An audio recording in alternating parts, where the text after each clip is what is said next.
Hello viewers, संधाना S academy के इस platform पे आपका स्वागत है। आज हम लोग अपने पिछले लेसन को, जो मैंने आपको दिल्ली सल्तनत के जो टॉपिक्स थे जिसमें मैंने इल्तुतमिश की शुरुआत की थी, आज उसी का टॉपिक है दूसरा, रज़िया बेगम। हालांकि इसके संदर्भ में करने से पहले कुछ गैप है जिसके विषय में हम थोड़ी सी चर्चा करेंगे, लेकिन उस चर्चा से पूर्व कुछ चीज़ें हैं जो बतानी चाहिए एक एक्सपर्ट को, एक टीचर को, एक मास्टर को। अपने अभ्यर्थियों को क्या उनके लिए उचित है, क्या उनके लिए अनुचित है। मैंने देखा कि मार्केट में बहुत सारी किताबें नहीं, गाइडें उपलब्ध हैं। आप लोग उन गाइडों को बड़े प्रेम से खरीदते हैं क्योंकि उसमें तथ्य बहुत ज़्यादा दिए जाते हैं। शॉर्ट मेथड में चीज़ें दी होती हैं, चीज़ों को बहुत ही आसान तरीके से उसको प्रस्तुत कर दिया जाता है बिना किसी कॉन्सेप्ट के। आप लोग उन किताबों को पढ़ते हैं। मैं यहाँ पर सिविल सर्विसेज के साथ साथ असिस्टेंट प्रोफेसर की तैयारी करने वाले कैंडिडेट्स को भी मैंने देखा कि वो राह चलती जो किताबें हैं, जो मार्केट में कंपाइल किताबें हैं, सिविल सर्विसेज में तो ये धड़ल्ले से है। हर जगह जो कि है कोई भी ऐरा गैरा व्यक्ति जो है किताबों को कंपाइल कर लेता है, 5, 7, 8 किताबों को उठाया, जोड़ा इधर उधर कट एंड पेस्ट करके उसने क्या किया, एक अपने नाम की किताब बना ली और उसको जो कि मार्केट में लॉन्च कर दिया। और उसकी प्रौशलता दिखाने के लिए स्थानीय किसी नेता के साथ अपनी फोटो खिंचवा ली कि भाई देखो मैंने जो की है ये। अब उस नेता से और उस व्यक्ति के साथ जो उसका एक कहते हैं आभा मंडल दिखाई देता है, और फिर वो जो की है उस किताब को मार्केट में धड़ल्ले से बेचता है। किसी अच्छा प्रकाशक मिल गया, बहुत सारे जो हैं नामी गिरामी, उनके साथ उनकी डील होती है, और फिर वो उस जहर को, मैं इसको जहर ही कहूँगा, जान लीजिएगा, इसको अन्यथा मत लीजिएगा, इसको जहर ही कहा जाता है। ये जहर है, स्वीट पॉइजन, स्वीट डेथ आपके लिए, आपके करियर के लिए। ये जो किताबें, गाइडें, मैगजीन्स जो मार्केट में कंपटीशन को लेकर आती हैं, भरमार है।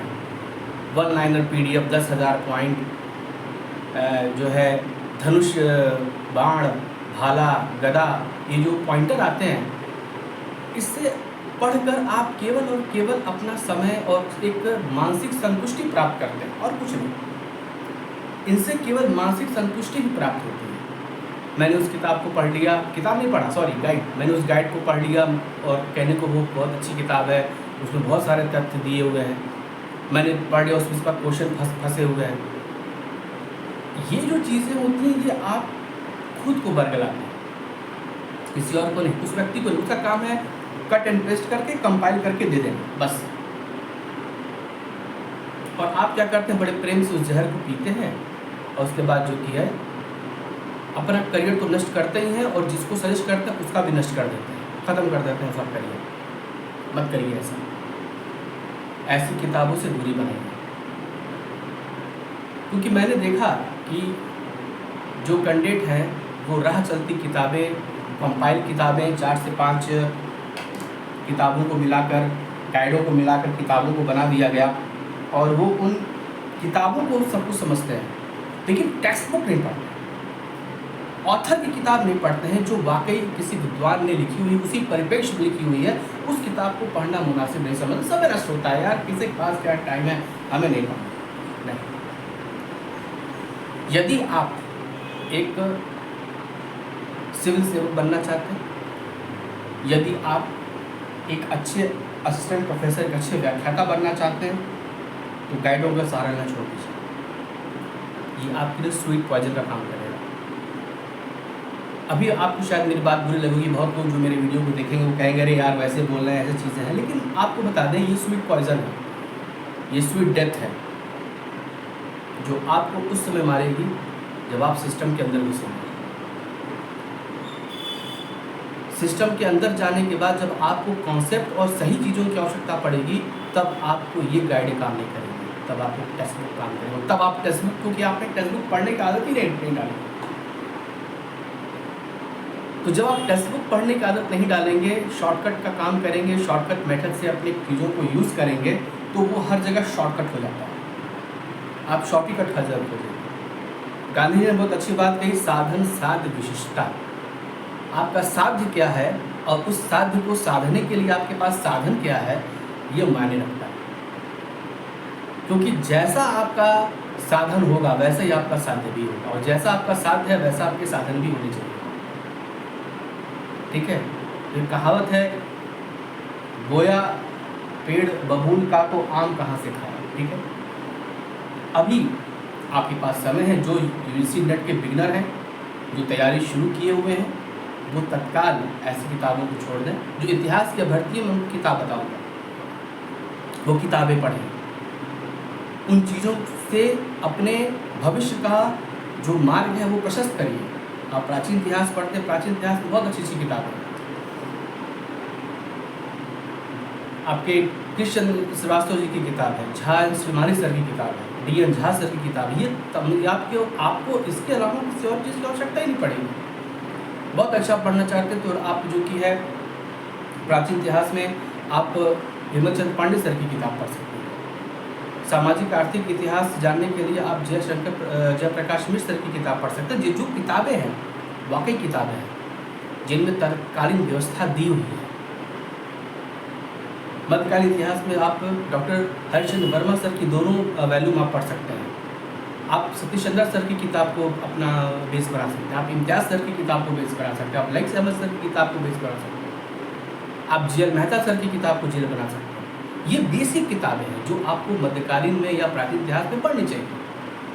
मॉडर्न में आप बिपिन चंद्रा सर की किताब को, पी.एल. गौतम सर की किताब को, आप रामकृष्ण शुक्ला सर की किताब को, आप बिपिन चंद्रा सर की किताब को, सत्या राय, ये सब ऐसे लेखक, ऐसी पुरानी किताबें हैं जिन्होंने आपको बेस देंगी, आपको सोचने पर मजबूर करेंगे। वर्ल्ड हिस्ट्री में आप दीनानाथ वर्मा सर की किताब को पढ़ सकते हैं, आप जी.एन. माथुर को देख सकते हैं। ये बेसिक किताब है। पार्थ सारथी गुप्ता सर की जो किताब है आप उसको देख सकते हैं, दिल्ली विश्वविद्यालय की जो प्रकाशन की है। ये जो किताबें हैं ये आपकी बेसिक किताबें हैं जो आपको पढ़नी चाहिए। इनसे आपका ज्ञान बढ़ेगा। इससे आप रास्ते को आसान बना सकते हैं, क्योंकि इसमें कट एंड पेस्ट की चीज़ें नहीं दी। इन विद्वानों ने अपनी किताबों को लिखा हुआ है। हर चैप्टर को हरिश्चंद्र वर्मा सर की किताब में हर चैप्टर को किसी स्पेशलाइज्ड व्यक्ति ने लिखा हुआ है। सिविल सर्विसेज में जब आप आते हैं तो सिविल सर्विसेज में आपको अच्छा साथी चाहिए टेक्स्ट बुक के लिए। आप जर्नल्स अच्छे देख सकते हैं, योजना को आधार बनाइए, कुरुक्षेत्र को आधार बनाइए, the Hindu the best paper है सिविल सर्विसेज के लिए, उसको आधार बनाइए। जनरल स्टडीज़ के लिए आप डेली पढ़िए द हिंदू, वो आपके लिए बहुत अच्छा है पेपर है। जनसत्ता पढ़ सकते हैं, दैनिक भास्कर उठा के पढ़ सकते हैं, स्वतंत्र भारत के उसमें क्वेश्चन बैंक आपके दिए रहता है, उनको देख सकते हैं। भारत सरकार की जो वेबसाइट वेब सीरीज वो है उसको आप देख सकते हैं। एक आपको बता दें, सिविल सर्विसेज या कोई भी कंपटीशन एक दिन, एक महीने, 2 महीने का खेल नहीं होता है। एक लंबी प्रक्रिया है। It's not a shortcut method. ये एक लंबी प्रक्रिया है जिसमें वैचारिक धरातल आपका बहुत मायने रखता है। आप कल को अधिकारी बनने जा रहे हैं तो आपका एक बिहेव कैसा होना चाहिए, कैसे आप वो जो आप 3 साल 4 साल 5 साल रगड़ते हैं, वो उस स्थिति में आप अपने बिहेवियर को देखते हैं। यही मौका होता है जब आपको सिस्टम, प्रकृति आपको तपाती है। सही मार्ग, सही चीज़ें, सही चुनाव ही आपको संरक्षण को ले जाता है। क्योंकि मैंने देखा कि भटकाव बहुत ज़्यादा है। भटकिए मत, एक रास्ता चुनिए, सही किताबों, एक किताब को 10 बार पढ़िए, न कि 10 किताब को एक बार पढ़िए। मैंने बार बार कहा, मैं अपने स्टूडेंट्स को बार बार कहता हूँ कि एक किताब को 10 बार पढ़िए, चाट जाइए उस किताब को। क्योंकि जब एक किताब को आप 10 बार पढ़ेंगे तो वो किताब आपके माइंड में बैठेगी। लेकिन जब आप 10 किताब उसको भी पढ़ने, उसको भी पढ़ने, उसको भी पढ़ने, तो फिर वो आपके लिए एक बेसिक किताब बनाइए, उसको तैयार करिए। एक मंथली मैगजीन उठाइए, उसको तैयार करिए, लिखने का अभ्यास करिए। क्योंकि जब आप किसी भी चीज़ को 10,000 बार बोलेंगे और 1,000 बार छोड़िए, आप एक बार भी लिख लेंगे उसको बढ़िया से, तो वो आपके दिमाग में बैठ जाएगा। लिखने की प्रवृत्ति होनी चाहिए। आप सोचते हैं हम अंतिम मेंस अपना वहीं पे लिखेंगे, हम अपना अंतिम मेंस, पहला और अंतिम मेंस हम अपना एग्ज़ाम में लिखेंगे, कुछ नहीं आप लिख पाएंगे। जब तक आपका अभ्यास नहीं होगा आप एक लाइन नहीं लिख पाएंगे मेंस की, जान लीजिए। जब तक आपका खुद का अभ्यास नहीं रहेगा, खुद पे आप कमांड नहीं करेंगे, खुद पर आप उन चीज़ों को नहीं लिखेंगे, तब तक नहीं हो पाएगा। आपको लिखना पड़ेगा, आपको करना पड़ेगा, आपको देखना पड़ेगा, आपको उसकी गहराई समझनी पड़ेगी। बिना लिखे अगर आप ये सोचते हैं कि मैं बिना लिखे मेंस पार कर जाऊंगा और बिना अपने व्यक्तित्व को अच्छा किए इंटरव्यू निकाल ले जाऊंगा, नहीं हो पाएगा। मुझसे लिख के ले लीजिए। वही हाल हायर एजुकेशन के एग्जामिनेशन का है। आप सड़ी गली किताबों को उठा के पढ़ लेंगे, उसके बाद इंटरव्यू बोर्ड में आप सेलेक्ट हो जाएंगे, ठीक है। उसके बाद क्या करेंगे? जैसे आज के समय एक नया दौर चला है कि आप अपनी जो कि है इधर उधर से नकल करके यहाँ से वहाँ से अपने रिसर्च पेपर छपवा लेंगे, खुद नहीं लिखेंगे, किसी और से लिखवा देंगे। क्योंकि आपने तो मैगजीन पढ़ी है, आपने तो गाइड पढ़ी है, आपने किताबों को तो कभी पढ़ा ही नहीं। तो आप क्या करोगे? आप उनसे कहोगे थोड़ा हमारा पेपर लिख दीजिए, उनसे पेपर लिख दीजिए, किसी के साथ पेपर में आप इन्वॉल्व हो जाएंगे। ये होता है शॉर्टकट जो आपके जीवन को पूर्णतः नष्ट करने के लिए पर्याप्त है। इसलिए अपने जीवन के सब, क्योंकि आप जिस एरिया में जा रहे हैं, आप हायर एजुकेशन के एरिया में जा रहे हैं, कितने लड़कों के आप आदर्श बनेंगे, कितने लड़के आपको फॉलो करेंगे, कितने लड़के आपको अपना आदर्श मानेंगे। और आपका आदर्श है गाइड पढ़ना, आपका आदर्श है मैगजीन पढ़ना, मत पढ़िए, ज्ञान अर्जित करें। क्योंकि आपको ज्ञान बांटना है। आप जिस फील्ड में जा रहे हैं उसमें आपको ज्ञान बांटना पड़ेगा। वहाँ आपको जाना है जहाँ पे लोग आपको अपना आदर्श मानेंगे। तो कृपया करके अभी से जो कैंडिडेट यूजीसी नेट में तैयारी शुरू किए हैं और जो लड़के असिस्टेंट प्रोफेसर के लिए लगे हुए हैं, वो सारे के सारे candidate magazine, guide, short notes, full notes, compile books, इनको पढ़ना बंद कर दीजिए। सिर्फ और सिर्फ टेक्स्ट बुक पढ़िए, अच्छी ऑथेंटिक ऑथर की किताब पढ़िए जो आपकी नॉलेज को बहुत ही अच्छा करे, आपके ज्ञान के भंडार को और बढ़ाए। तो ये तभी संभव है जब आप किताबों को पढ़ेंगे। एक वाक्य याद आया, सोचा आपको बता दूं। आपको पता होगा महाभारत का युद्ध, महाभारत के युद्ध में जयद्रथ नामक व्यक्ति का भी पता चले आपको होगा कि जयद्रथ कौन था।